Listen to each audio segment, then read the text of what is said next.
Why isn't Channing Tatum in Tron Ares?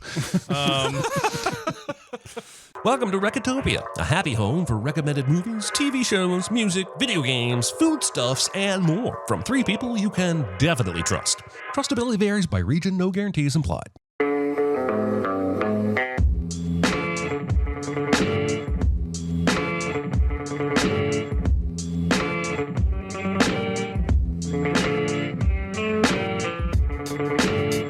And now, here are your hosts, Chris Atkinson, Jeremy Scott, and Aaron Dicer. Show it no fear. I think the rest of it kind of washed away or something. Here, watch me.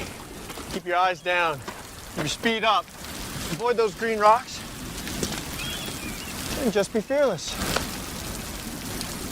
Wow, you made that look easy. Yeah, but he's not wearing a whole Dave's World of Camping store on his back. Hello, everyone. It is Recotopia, episode 184. My name is Chris Atkinson, joined by Jeremy Scott. Hello, everybody. And also joined by Aaron Dicer. Hidely ho, Olafenarinos. Indeed. And we'd also like to welcome chat, who have come out here to watch us talk about movies on a Tuesday. We appreciate you guys. Thanks for coming out. Today's big recommend is A Perfect Getaway from 2009.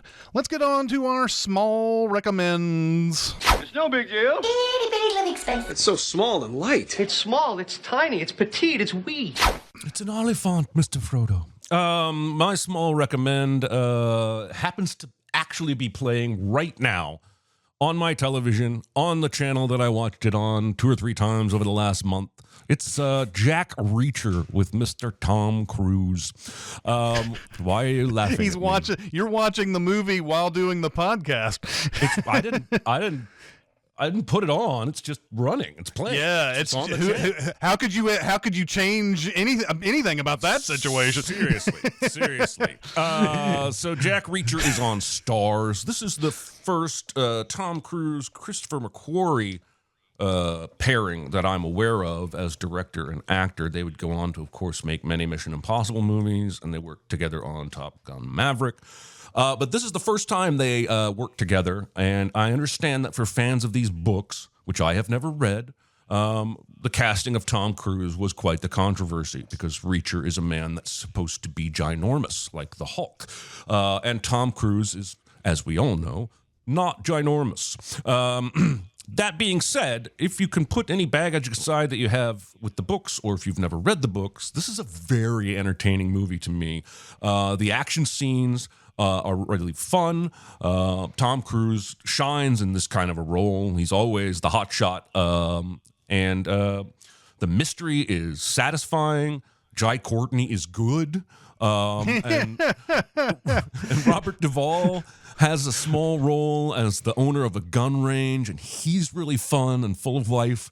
And it has one of my favorite car chases in it in Pittsburgh, where it kind of stops and starts as they go between streets and alleys, and he loses them, and then they find him, and then such and such. I don't want to ruin the movie for you. I just find it very entertaining. I like the sequel as well. Jack Reacher Never Go Back with Colby Smulders. But I like this one a little better. I have not seen the TV series, so I'm really a Jack Reacher outsider.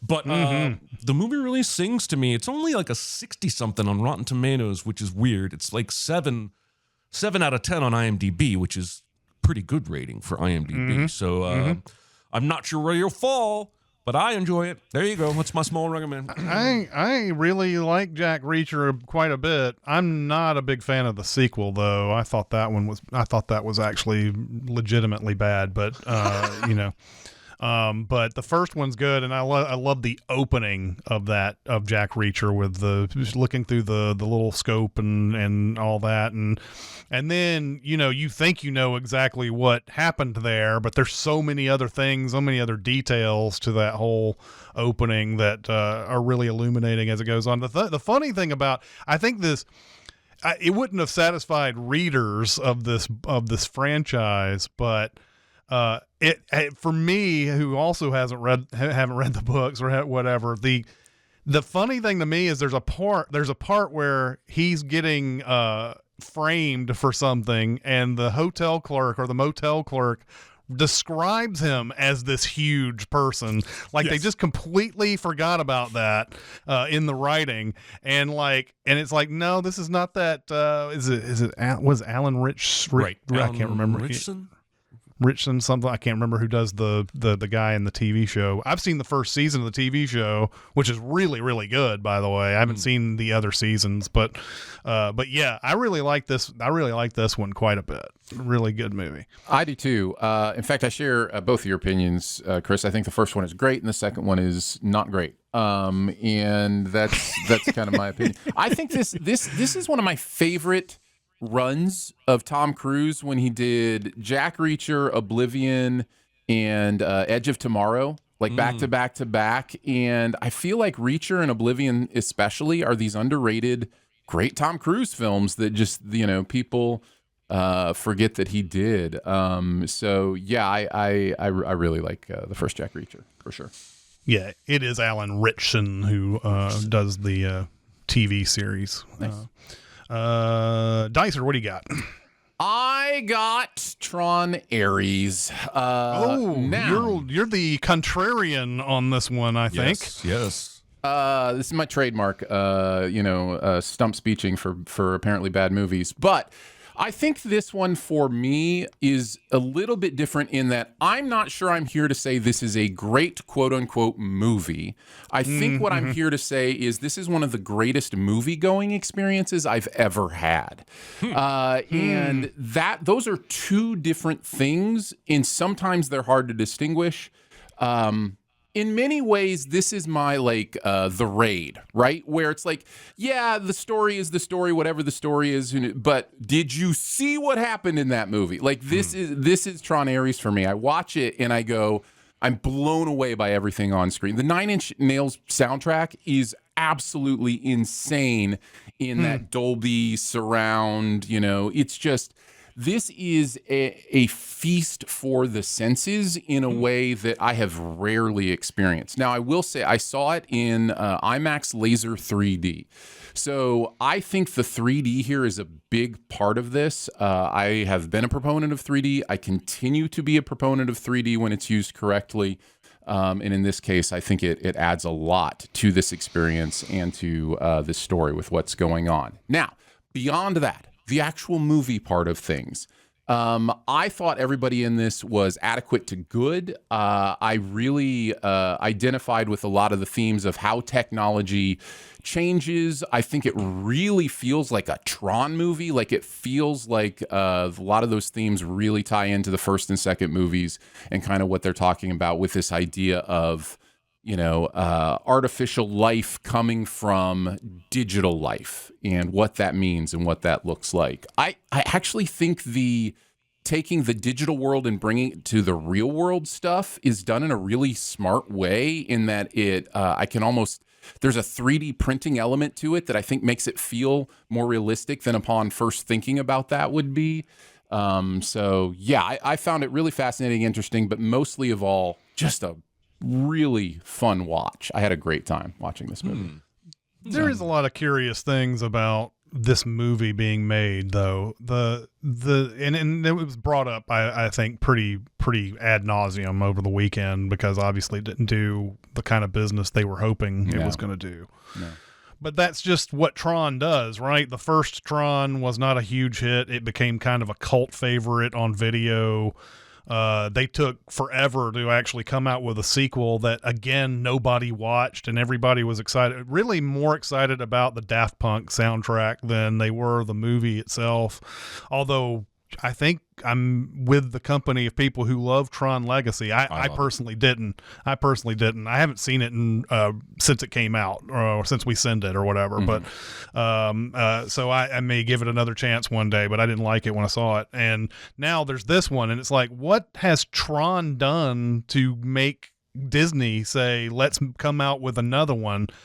And then the Jared Leto thing, like, what has Jared Leto done to keep putting him in movies like this as the headlining star? And it's like, has he has he done anything that people like I don't they're know. drawn to him? He's not bad here. I do think it's unfortunate that conversation outweighs Greta Lee and Evan Peters, who I think are both really good here. I think they both are doing really good work, but all the focus is on why does Jared Leto keep getting movies, and I totally understand that focus. But, didn't they sink a couple $100 million into a Tron ride? Yeah. Oh, yeah. It's IP. The Disney thing. It's about IP. It's about getting IP into their parks, and I guess that makes some sense. Need this movie to make a ton of money, but like you said, Chris, I think all the Tron movies have become ultimately.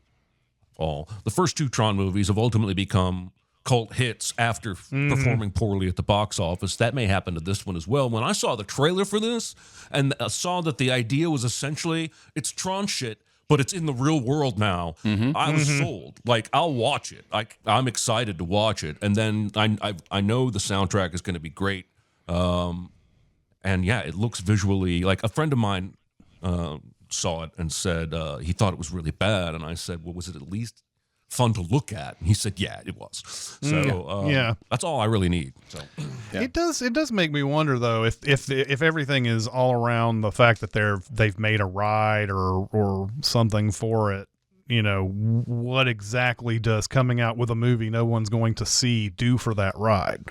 So I kind of want to know. I think it's just a cycle, right? I think that there are kids that are going to see the movie on Disney Plus at some point and then want to go to the ride. And I think there are kids at the park who ride the ride and then they're going to be like, there's a movie about that? I want to see that. Yeah, maybe so. It's a light cycle, if you will. And yes, somebody in the comments says what my friend Patrick already told me, that the ride is pretty awesome. So yeah, I think it's just keeping the brand in the public consciousness. So like all the advertising they're doing for the movie is also for the brand itself. Keeps it in people's minds. I think so. I guess somewhere there's a bottom line that says this was all worth it. Well, so. and again, they might be wrong. They might be wasting money. That's very, very possible. But, remember that Star Wars immersive hotel they built? Remember that? Yes. Oh, yes. Remember God. that?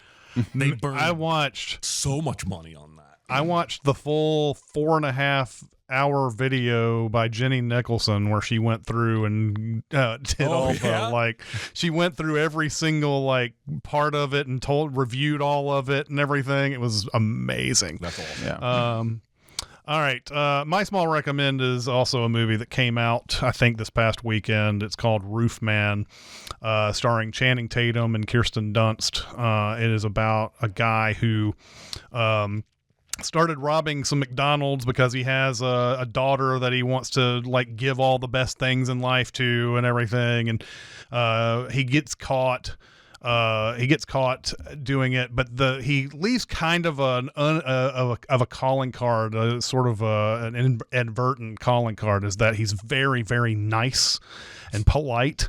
And so when he tells these McDonald's employees while he's gonna steal from their safe, he tells them to get in the freezer, and the one manager didn't bring a coat, and he's like, what are you doing now? It's so cold outside. Why didn't you bring a coat? So he takes his own coat off of himself to give to the manager. Unfortunately, all this free spending of all the money that he has stolen gets him on the radar of the police. I don't know how, so he gets taken to jail. And then he finds a way to escape from the jail, and instead of just trying to make a run for the border, he makes a run for the Toys R Us that he can just break into, and he sort of sets up a kind of a living quarters hidden from everybody's view. And what follows is kind of like a Career Opportunities, if you ever remember that movie, where it's not Frank Whaley falling in love with Jennifer Connelly or anything like that. It's just he's going through the store, he's learning things he can steal from the store, he's learning things about the employees, he's learning all this stuff. Eventually he meets Kirsten Dunst, who works at the store, and they start a relationship, which is what I hear is a bad thing to do when you're on the run from the law. So you don't really want to start relationships with that kind of baggage. Also, what do you do when she says, I want to see your place. Well, he of course he does the whole like I'm working for the government and I can't tell you where I live type of thing. Nice. This is based on a true story. They even have a whole bunch of stuff at the end where the actual people are talking about what happened and everything. I'm sure, much like a lot of these type of movies, they changed some details here and there to make it more of a movie and everything. But Channing Tatum is very good. I didn't think much of Channing Tatum when I first saw him early on when he did Step Up. I thought he was just another one of these good-looking dudes with his shirt off or whatever, like this is what he's going to be. That's what he's going to be for the rest of his life. But he really has, over the last 20 years, he's really become kind of a go-to guy, man. I've come to the point of welcoming Channing. Why isn't Channing Tatum in Tron Ares? And Kirsten Dunst has become a terrific actor. Like I've always liked her, but like I think she's so good now. And I'm wondering if like, all that time with Jesse Plemons and everything, it's like there's this whole like thing going on where they're like trying to top each other now and everything, and like they've just become extremely good at what they do. I've always liked Kirsten Dunst, but I think she's become even better now in her 40s. So anyway, this is a very entertaining movie. Peter Dinklage is in it. He's awesome as the Toys R Us manager. Yeah, really fun movie. Man, I did not. This is the first time even hearing of this movie. Like somehow, and I love that this can happen because I consume about as much entertainment news as is humanly possible, and yet there's still so much of it. Here's a movie with a bunch of stars in it that I know that I've never even heard of. But when you said something about McDonald's robberies, I thought, oh, this is a true story. I think I remember reading about this. So yeah, I'll have to check it out. And I was about to say, I've apparently stumbled on one that Aaron hasn't seen. Yeah, I haven't had a chance to get out and see it yet. But I am excited to see it because, like you, I think Channing Tatum is always interesting and chooses interesting projects, and so yeah, I'm interested to see it. All right, let's get on to our big recommend, and it is Jeremy's turn. The movie is, I was about to say Roofman. The movie is A Perfect Getaway. Jeremy, take it away. It's no big deal. Itty bitty living space. It's so small and light. It's small, it's tiny, it's petite, it's wee. Perfect Getaway from Mr. Brooks. A Perfect Getaway is a 2009 thriller starring Steve Zahn and Mila Jovovich as a pair of newlyweds on their honeymoon in Hawaii.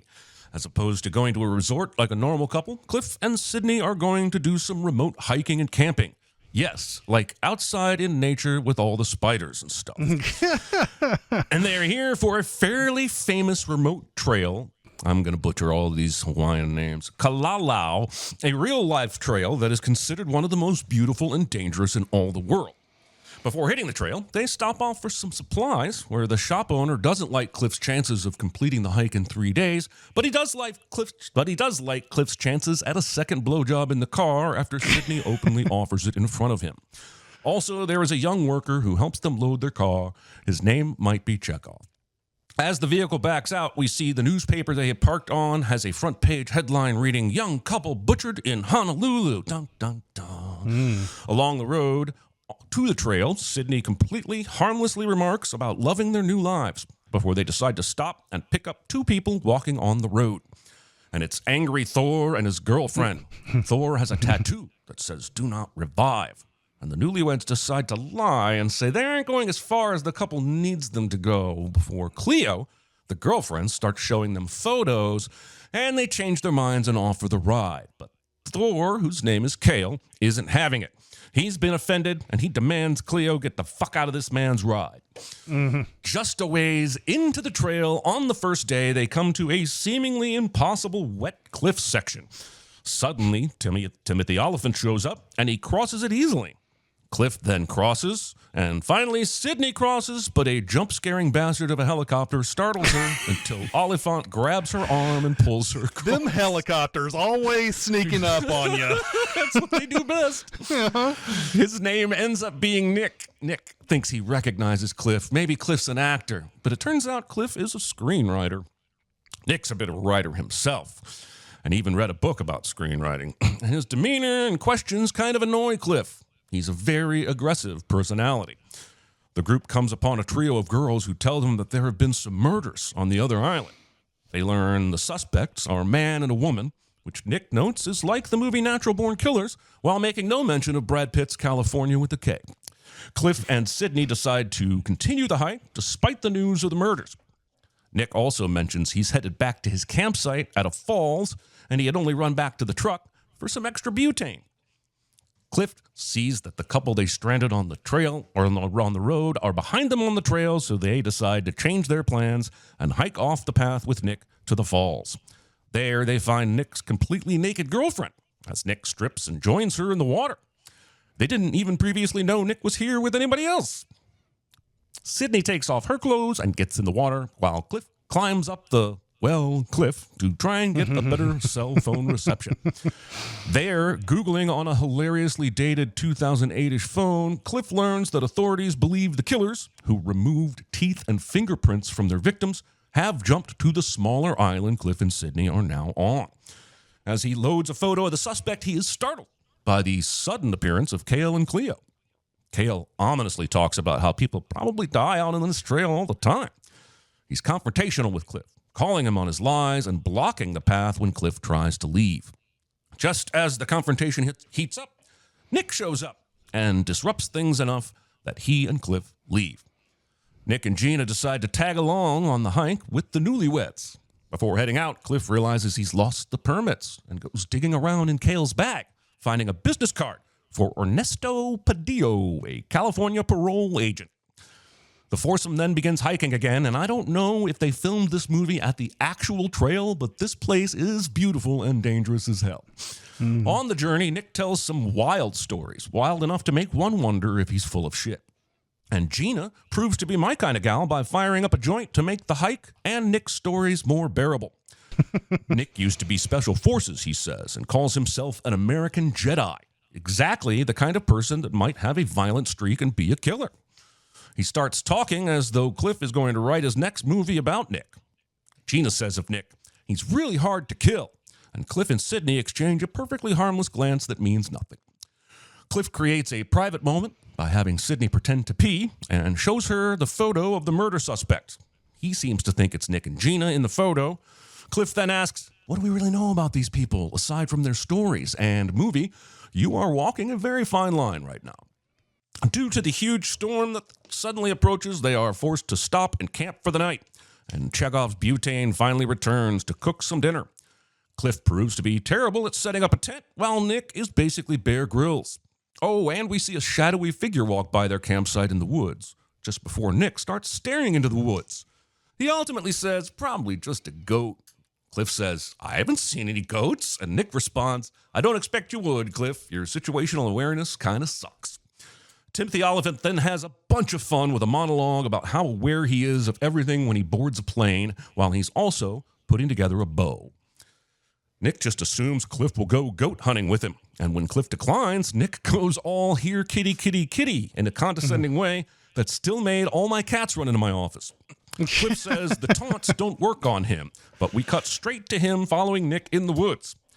In the woods, in the rain, Nick says to Cliff, it crossed my mind that it crossed your mind that we're the ones, me and Gina. Cliff denies that and says lots of people were on Oahu when the murders happened. He then says, we're not really hunting goats here, are we? And Nick replies, no. Nick says there are two people who are shadowing them who have taken 2 looks at the camp and then took cover somewhere here in the woods. We cut back to the camp as Gina lights up the joint again, and I'm beginning to think Gina likes weed. Sidney talks about having 5 kids in the future and describes her perfect future with Cliff. Gina retorts with a story about a preacher getting caught with a male prostitute that is so realistic a thing to happen it almost pulled me out of this fictional movie. And then says, so now when people tell me about their perfect life, I don't believe them. But we cut back to the men in the woods before getting any reply from Sidney other than, Nick fucks with Cliff using military hand signals before we're walking off, just as Cliff spots a nearby campfire. Sidney's response ultimately is to tell a story that is probably 100% true, despite how horrifying it is, before a jump-scaring bastard of a huge dead palm leaf falls on the tent. At the camp in the woods, it turns out to be the kid from the shop who loaded Cliff's gear into the Jeep, who has come deep into the fucking jungle to give Cliff his permits, which he had left behind. He thought he'd seen Cliff at the camp, but because there were 4 peeps, he didn't think it was him. So he and his lady made camp. And honestly, this character deserves Employee of the Month or something. This is a hell of a lot more than turning a lost wallet into the police station. This trail is deadly. And yeah, he's local and probably knows it well, but he spent more than a day trying to reunite a dumb American with a piece of paper. Cliff returns to camp alone, shortly followed by Nick, who is carrying a wild goat for dinner. The movie makes the interesting choice of showing us a good portion of the breaking down of the carcass, which I don't appreciate. Afterwards, in their tent, Cliff tells Sydney that Nick and Gina are officially crazy, which is a hell of a thing to say, given what we don't yet know about Cliff and Sydney. Sydney says, let's pack our bags and get out of here, but Cliff convinces her they need to ride this out and go the last 2 miles to the beach. In the morning, Cliff wakes to the sound of a police helicopter. It passes by them, and then at the next cliff, starts calling to unknown people to put their hands out. And it turns out to be Cale and Cleo. The cops stop the foursome from getting too close to the arrests, but we do see that the cops find a container of teeth in Cale's backpack. Gina jokes to Cliff and Sydney, I thought it might have been you guys. And to be clear, once the movie continues after the arrests of Cale and Cleo, it should be obvious to any viewers that the killers are one of the 2 couples we've got left, and not Cale and Cleo. But perhaps some viewers think the movie is going to resolve the killer mystery, but then still have 40 minutes left where the non-killer characters play on the beach and have blowjobs and goat meat. Anyway, Cliff convinces Nick to go kayak to some caves by appealing to his vanity about the movie project, and Nick goes for it. And this is the moment I think a lot of viewers' subconscious starts to make some noise. Gina shows up and just picks up Cliff and Sydney's camcorder and starts snooping through it like a snooping snooper. But also, Cliff and Sydney are really fucking stupid for leaving everything on this camcorder or memory card or whatever is in there. Like, stupid with a capital, are you freaking kidding me? Gina quickly deduces that Cliff and Sydney were not who they said they were, largely because the wedding photos don't match.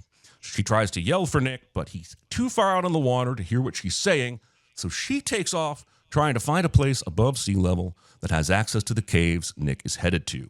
Sydney then arrives at the camcorder and realizes Gina has figured things out and chases after her. Gina finds a video game wall she has to climb, and the movie just jumps right over all the struggle that it would have been and shows her arriving at the top while Sydney arrives at the bottom. In the cave, I cannot tell for sure, but I think Nick's alcohol question about the scorpion somehow makes him realize he is the scorpion and he's about to die, as Cliff decides to throw Nick's words about situational awareness back in his face and shoot him, instead of just shooting him. And for a killer that likes to collect the teeth and fingerprints of their victims, I gotta say, shooting someone in a kayak in an ocean cave seems like a really stupid plan. Before we learn how the shooting played out, we're treated to an extensive flashback. And when I say extensive, I truly mean it, showing Cliff and Sydney killing and taking over the personalities of various people, and that Nick had planned to propose to Gina on the beach in Hawaii. And honestly, it's a lot of black and white flashback, and I'll admit, it's a lot. The movie thinks it's important for us to see them smoking crack or meth because after Cliff shoots Nick, Cliff's teeth go from white to pretty messed up. Sydney catches up to Gina and the 2 fight, but Gina ultimately wins by dodging the knife attack, sending Sydney plummeting into the ocean cave below, but leaving Gina with a knife in her leg, which she pulls out immediately, like a moron. Gina then learns the cave is empty, and she goes walking towards the edge of the cliff for some reason. I suppose she's looking for Cliff or Sydney. But then her phone rings. Unknown caller. It's a sales call from an AT&T guy named Woody. And she tries explaining to him the current situation. She begs him to send help before she sees Sydney rowing a kayak out of the cave. Suddenly, Cliff appears, just climbing atop the cliff, and grabs her. She kicks him and gets away, and he fires blindly as she runs away, managing to hit her at least once. She grabs the knife and stabs his hand into the rock before he has completely climbed up.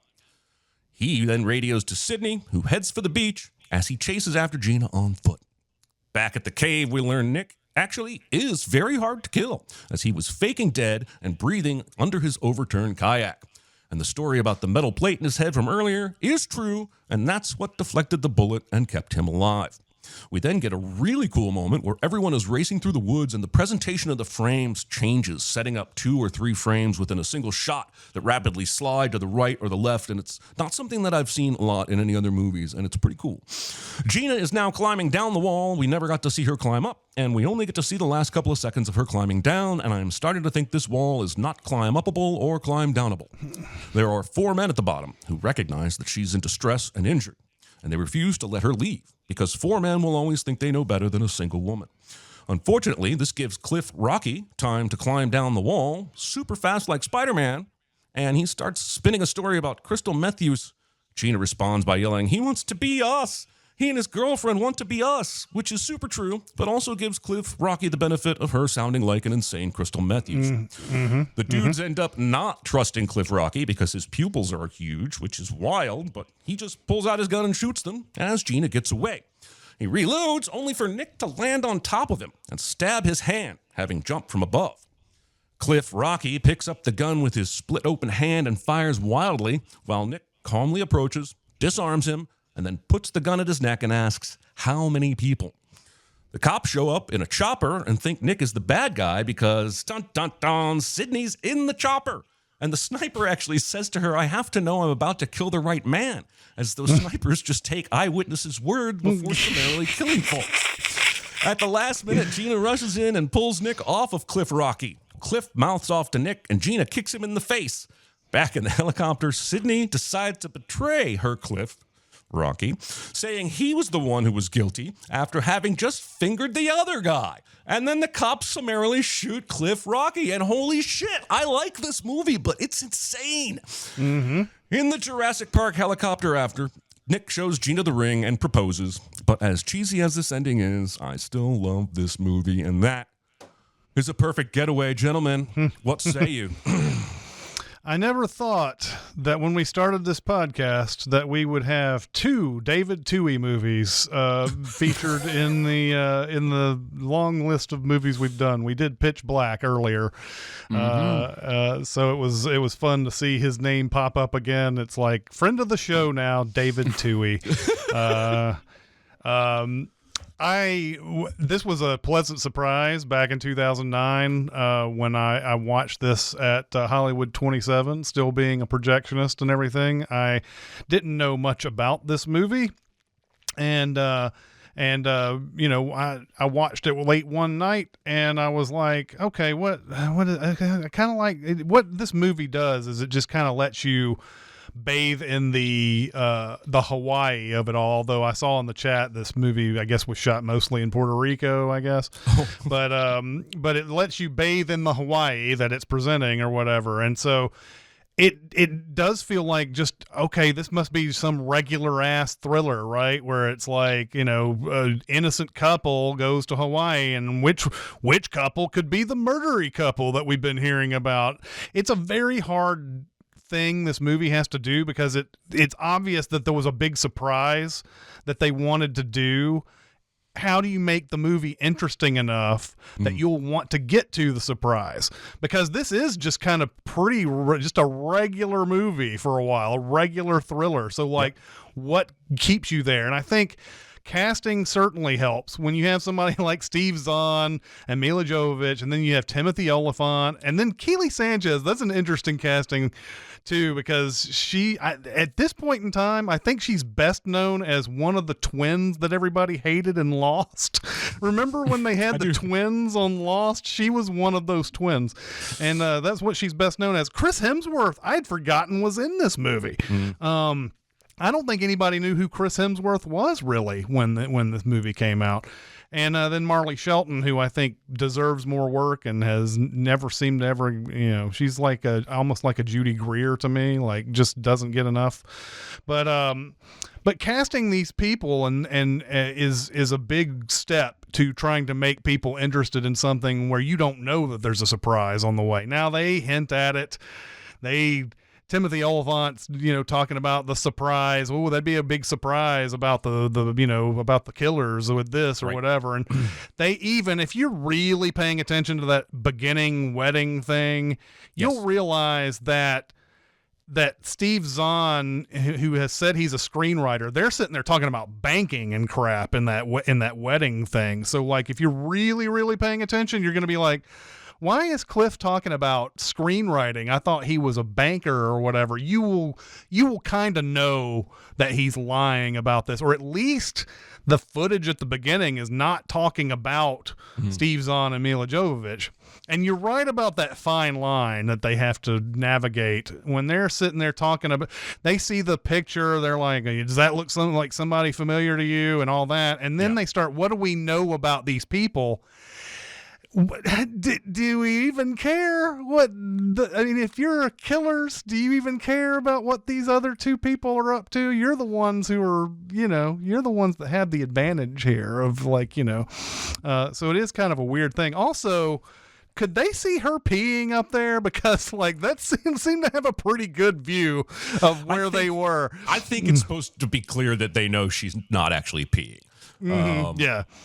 But again, and I don't want to interrupt your thing, but again, the movie plays off that casting. You have Timothy Olyphant, who's good at playing an edgy, scary person, and you have Steve Zahn, who's almost never played that kind of person. He's always the guy you root for, and that I think is what makes the movie work for the people it works for. Well, thanks, Jeremy. I was going to get to that. Was going to mention the fact that Timothy Olyphant was known as a bad guy, and it was very, very clear, like they were going on your audience expectation there.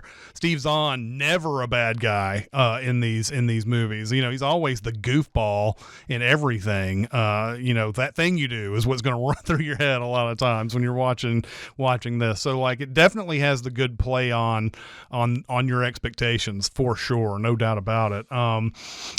So yeah, I've always enjoyed this movie. It becomes like a little bit harder to watch on the second viewing.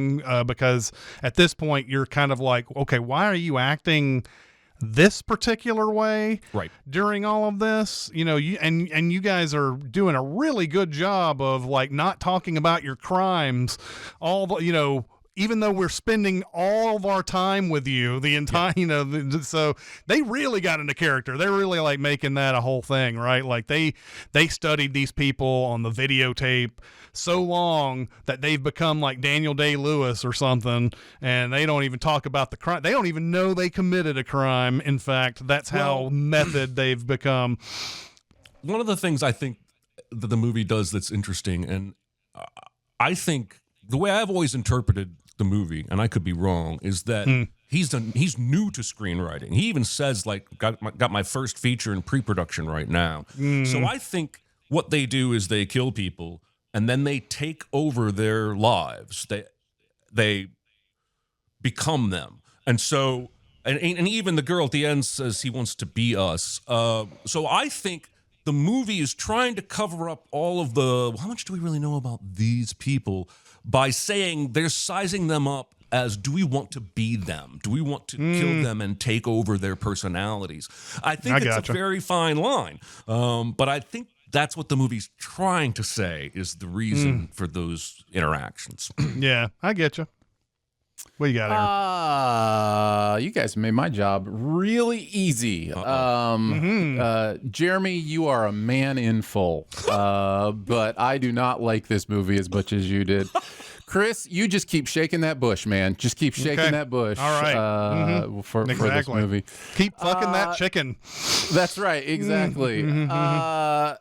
Yeah, this movie didn't capture me, except for what you mentioned about Zahn and Oliphant. So I'll just start there. I think especially Timothy Olyphant has this charisma that I will just watch. Like, he can be in Alien Earth playing a completely emotional-less, android, and somehow I'm still drawn to his charisma. Like, he's just that good. And I really do like him here, and Steve Zahn's always fun to watch as well.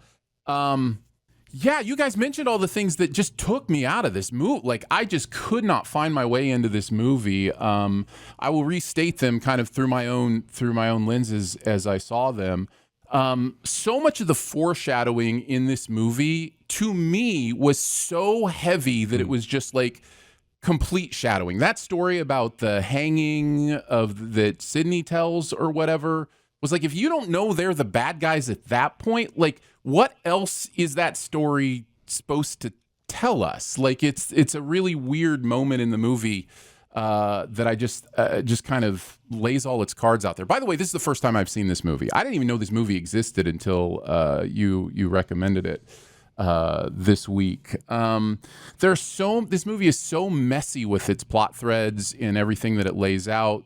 The movie almost wants you to think like the store owners they come into contact are a little bit creepy and weird, and that guy comes in and who are these people, and that just never goes anywhere. We don't like, I guess when he comes to see them in the woods, that's supposed to be something, but I don't know like what that was supposed to make us feel, or, you know, make us think, or make us do, or why we needed to spend the time on that. I don't understand the decision not to show Chris Hemsworth's face when they meet. Like, what is the storytelling, or, you know, I'm sure the director had a reason. You know, I'm sure there was something he was thinking, but it just doesn't really ever pay off in really any interesting way. Like, was Chris Hemsworth known enough at that point to be like, oh, it's a Chris Hemsworth cameo? No, he was not. Done Cabin in the Woods maybe by then? No, I don't think he's even done Cabin in the Woods at this point. So, because no, Cabin in the Woods came out in 2012. I really think that they're setting up. Of course, he doesn't need to set all these things up, where the couples, the red herring couples, he's trying to get you to think, okay, Chris Hemsworth and Marley Shelton are the bad couple or whatever. But then not too long after that, we're running into Timothy Oliphant and Keely Sanchez, and Timothy Oliphant has a certain way about him that's like, and they don't cut off his face when they show him. So yeah, I was wondering that too myself. So yeah. So I didn't understand that. And then when the twist finally is revealed, and Jeremy, you mentioned it in your summary, it goes on for all of the blue shaded sometime. Like, it is one of the longest here's what really happened segments I've ever seen in a movie. Yeah. And it's going over all these details that just don't like matter. Like, they show him practicing the screenwriter line. Like, what, like he's like, oh, I'm a screenwriter. Like, what? It really, at that point, I was out.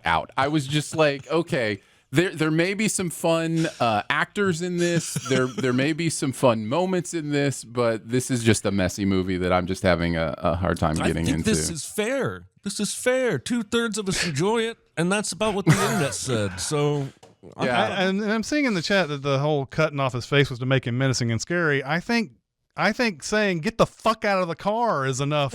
You don't really have to hide his face. Usually when you hide someone's face, there's a reason behind it, like for the audience. Like, it's usually like, oh, who could be playing this person or whatever. And like, it's always weird when they do that with somebody who at that time wasn't even all that well known. So the last thing I want to do is like try and defend this movie. No, it's fine. I agree with you that camera work is intentional. I assumed it was because the intent was to give us the perspective of Cliff and Sydney, who currently can't see his face, to help us again think they're another layer of subconscious that they're good guys. They're the good guys. We're seeing this from their perspective. They're your protagonists.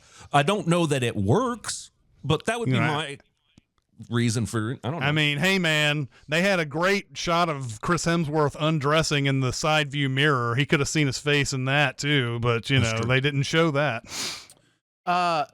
Maybe you can remind me. I don't remember completely, and it doesn't matter too much to the point. But what is the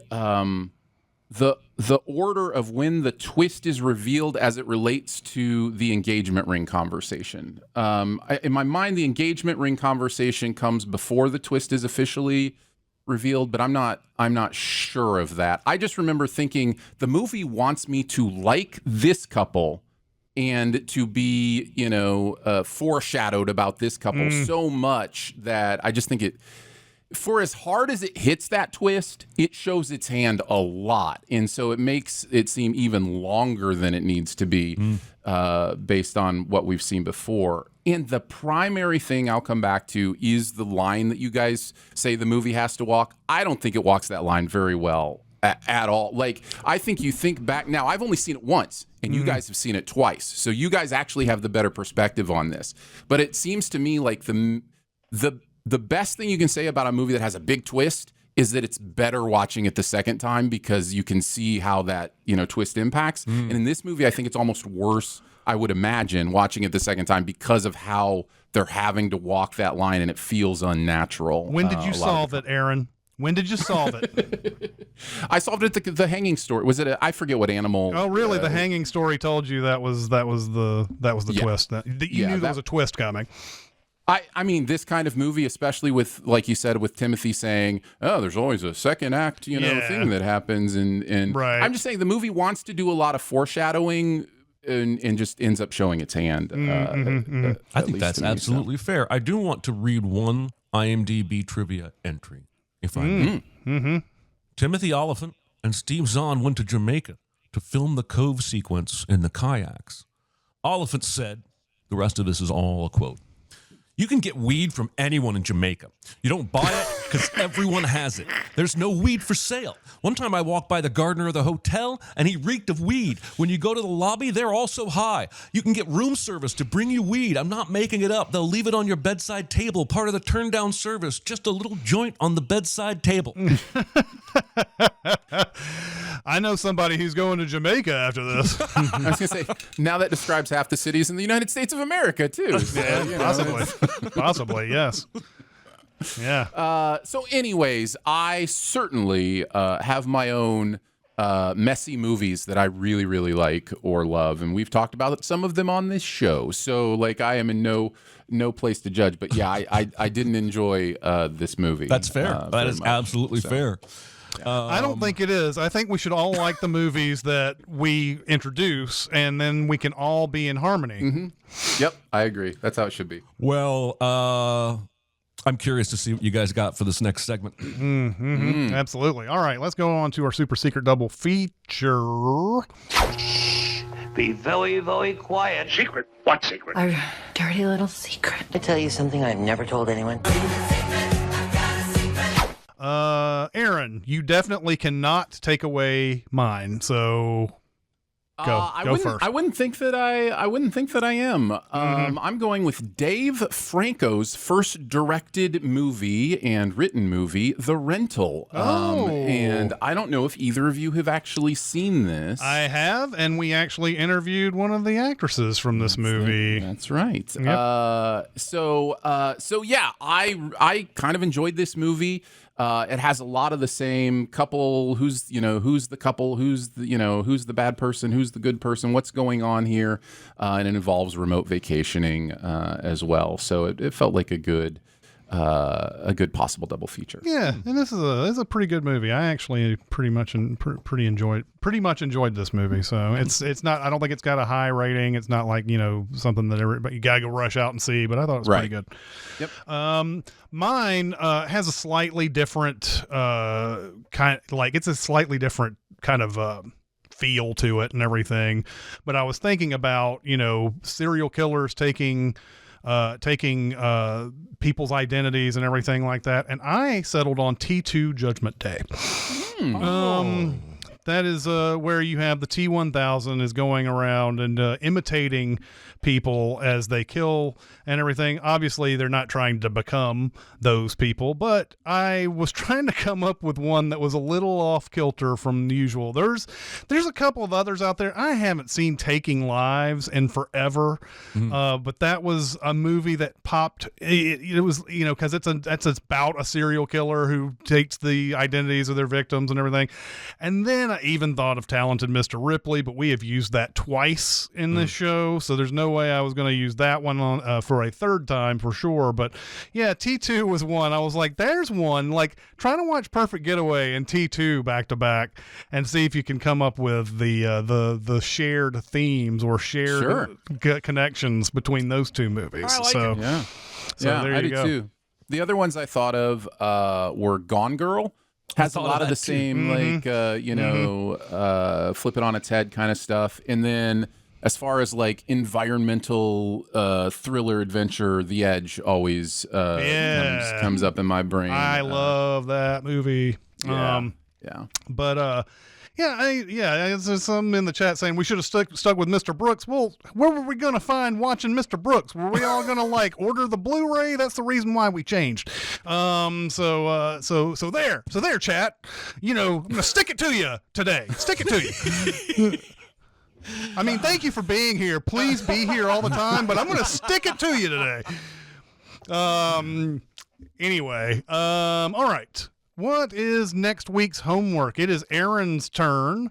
And I hear that you have a movie that just goes right along with all these violent pictures that we have been doing so far. No, but it does have somebody who worked in the sound department that worked in the sound department of the last two movies as well. Oh, okay. Sweet. So there is a connection.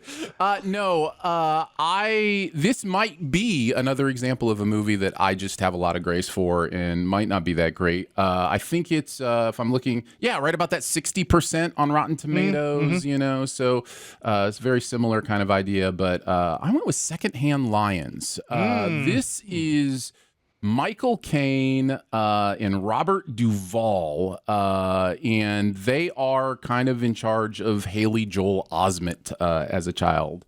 Because he's doing some adult acting now. Some really fun parts Haley Joel has been doing lately on TV in some different places.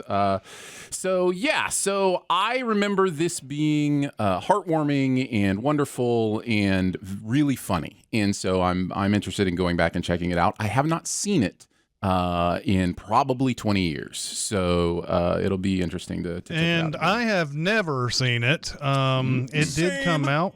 Yeah, it did come out during the time I was working at Hollywood 27. And I remember it coming out and I was like, Secondhand Lions. Fuck that. I'm not watching that. And this was also during the years where Haley Joel Osment was going from like, child actor to the awkward teen years and everything. Yeah. And it's like, come on, Haley Joel Osment. Why can't you be in more Forrest Gumps and Sixth Senses? Like, that's something that you should be able to do in your sleep now. And he's in this movie. Pay anyway. it forwards. Right, pay it forwards, exactly. But yes, I do want to see this. It's got IMDb, I think it's got it at a 7, which is, I think, higher than it was when it first came out. So it looks like it's maybe possibly gotten some sort of following since it came out. Yeah. Slab says he saw the prequel Minute Hand Lines. That sounds like a sequel. Yeah, it does. It does. It does. It does. All right. Looks like we have time for a question. Let's look at what we got here. Question. I got something to say. I want the truth. I'm listening. What's your favorite throwaway line? Meaning a line that is not the main line of the scene or moment, but something someone in the background says or that a side character utters after the main character's line that is still audible. And I think this is a little bit too much definition of a throwaway line, because a lot of times throwaway lines are just exactly that. They just threw it out there and then they go on. They move through the scene. It doesn't do anything after that. What do you guys got? I'll kick us off. I think a lot of times these are the lines when I was growing up that my friends and I would glom onto as quotable lines, and they just hang out in the background. But the one we used to say all the time in completely non sequitur related situations was from Karate Kid when he goes, "Put him in a body bag." And just the way he says that, it's just so good. It's just anyways, so that's the one for me. I bet if I thought about it, I could come up with dozens of these, because throwaway lines are one of my favorite aspects of television and film. But I settled on, I think it's Brad Garrett in Finding Nemo, when they're being told about Nemo and the sharks, or Marlin and the sharks. And he's like, 3 sharks, that's got to be 4,800 teeth. And we just move right on. And I just love that is a fish we just learned who knows exactly how many teeth sharks have because he thinks he's going to get eaten by one. Mm-hmm. And can multiply by 3 very quickly. Yes, he does math Also well. good at math. Yeah. Mm-hmm. Yeah. There's another one we did. There was a movie we did an interview for a few years ago, The Werewolves Within. The guy who did that did something recently. I can't remember what that was. It was that Valentine movie that came out around Valentine's. What was that? I'm looking this up. Sorry, guys. Josh Rubin did Werewolves with Hard Eyes. Yes, he did that. He also did this movie called Werewolves Within, which we interviewed him for. And there's a scene in there where like all the characters are in this like house or hotel or something like that, and there's this door that's closed, and inside the keyhole there's like an eyeball that's there, and the people are talking to the eyeball, and there's a point where just there's the characters behind the door. We only see their eyeball. And when they ask this person behind the door what's going on and they answer, there's all this commotion and you hear someone in the background go, "What did the eyeball say?"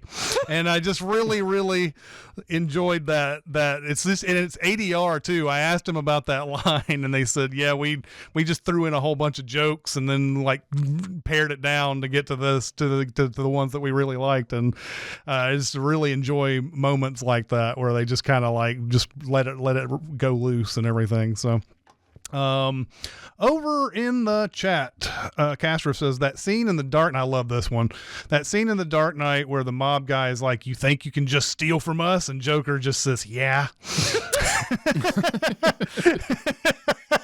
This is no more further argument. Shaggy says, "I am the walrus." Let's see. Tatsu says, "One of the Halloween movies, the dad says, 'I got peanut butter on my penis.'" Oh, yes.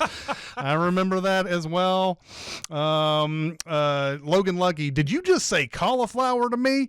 So, yeah, those are all good ones for sure. Thank you guys for that one. All right. That's going to do it for this week. Next week is Secondhand Lions. Looking forward to seeing that for the very first time. Chat, thank you very much for coming out today. We appreciate you. So yeah, we'll see you next time. See ya. Bye, guys. Bye.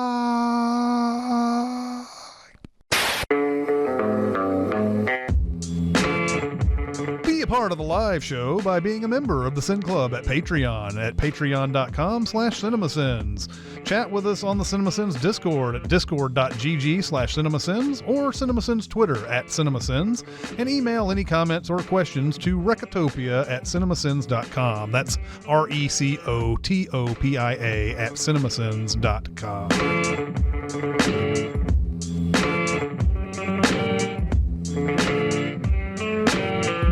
Hair, long greasy hair.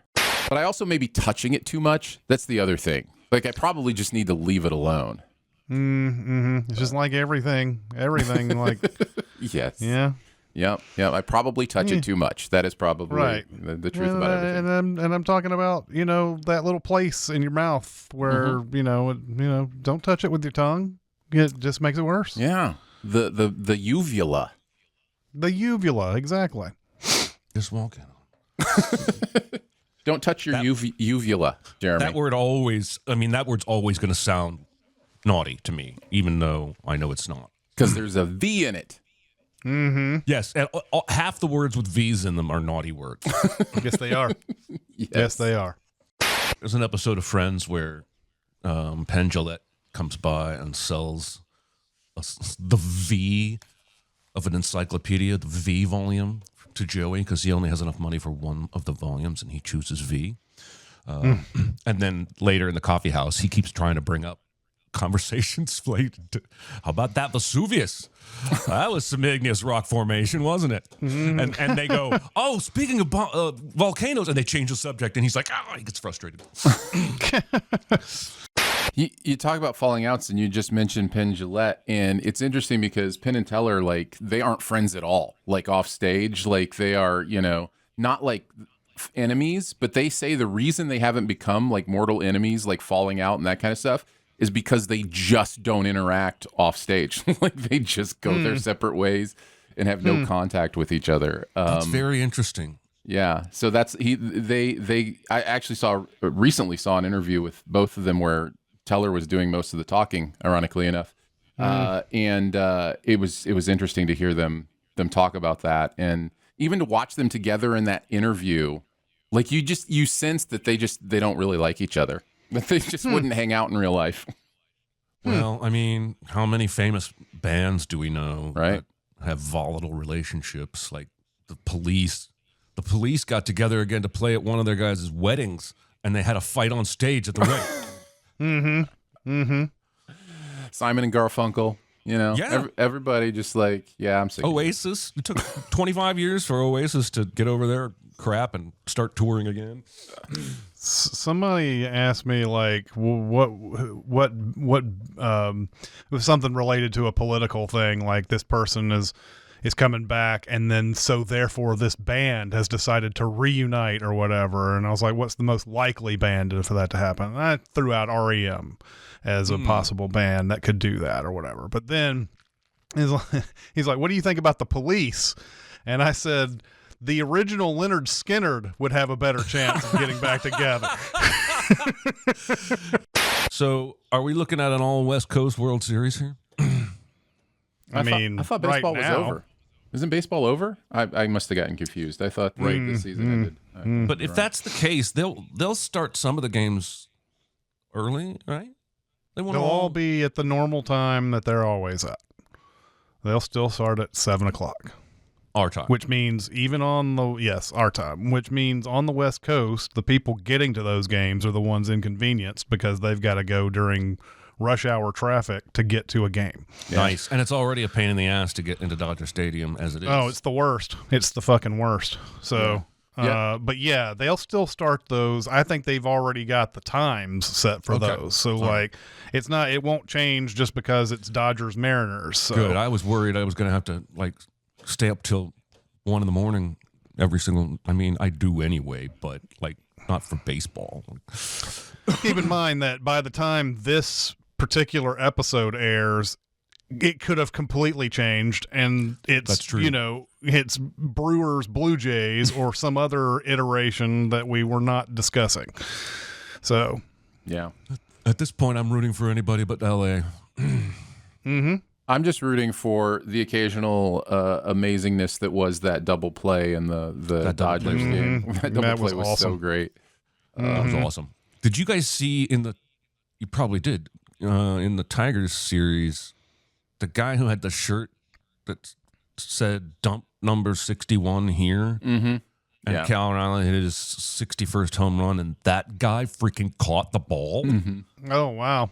And then he took his shirt off, and he had another one that said dump number 62 here. He was prepared. That is fuel for my simulation theory right there. That's absurd that the ball went to that guy. The question then becomes, though, how many other people may have had signs that said hit 61 here, and it just happened to go to that particular one. That's fair. Crush my magic with your logic.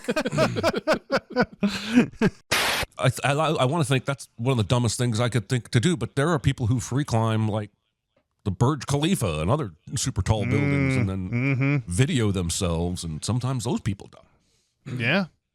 That's what the thing that's still hard for me. I mean, we watch a movie like Free Solo and we're like, man, that Alex Honnold, is he ever just the most fearless person ever, and he's just great at what he does and everything. But in that very movie, there are discussions of other greatest all-time climbers who I just were the best of the best. Eventually, that shit can get you. It's like we hold Alex Honnold in high esteem, and I don't want anything to happen to him, but my God, man. Yeah, there was literally a week or two ago, one of the rising climbers in the world fell off El Capitan and died because he didn't tie off the end of his line. Jesus. Yeah, there's an interesting discussion about a society's responsibility to protect its citizens, and how how free do you let people be to be dangerous? And, you hear people on one side throw around phrases like nanny state, I got to buckle my seatbelt, or whatever it is. And then we have these other things where people can just climb sheer rock faces with no, safety harness. And that's legal. That's completely legal. But I can't get into my car without buckling up. That's illegal. Like, it's a really interesting dichotomy and hypocrisy that it's hard for society to figure out. In that specific instance, well, no, the seatbelt law is to protect you. Mm-hmm. It's not to protect other drivers. Same with the helmet law. Like it's when you ride a bike, you got to have a helmet. Yeah. That is weird. Now, those guys that climb buildings, that's not legal. Like, no. There was even 3 guys in Nashville earlier this year that climbed up the Batman building and tried to hide in a bathroom, but eventually got caught and arrested.